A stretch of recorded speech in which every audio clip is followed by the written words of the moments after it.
पण कन्वर्ट होऊ शकतात.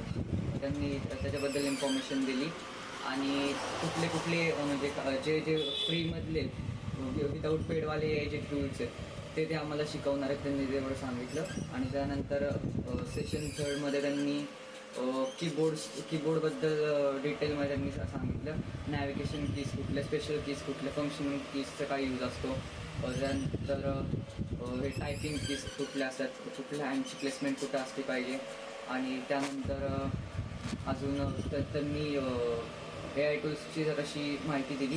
आणि त्यानंतर विंडोज एक्सप्लोरर असतं ना, विंडोज एक्सप्लोररमध्ये ब्रेड क्रम्स ते टास्कबारसारखं असतं वरती, त्याला ब्रेड क्रम्स त्याला म्हणतात.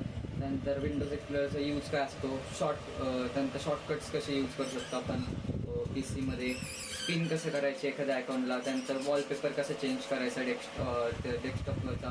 त्यानंतर त्यांनी अजून त्याच्यामधल्या जर बेसिक गोष्टी सांगितल्या त्यांनी. पहिल्या 2-3 सेशनमध्येच एवढं नॉलेज तुझं क्लिअर झालं. हे युजफुल वाटतंय का तुला? हां, युजफुल आहे. तुला लाईफमध्ये ह्याचा नक्की यूज होईल. नक्की. MSCIT कसं वाटते की तुला, म्हणजे MSCITचा क्लास लावला तेव्हा मला जास्त माहिती नव्हतं. मला वाटलं आधी खूप म्हणजे असं फास्ट फॉरवर्ड होईल, लवकर काय कळणार नाही.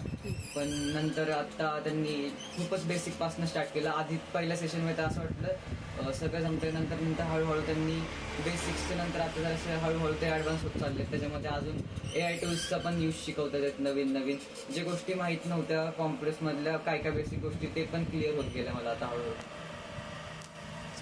थँक्यू.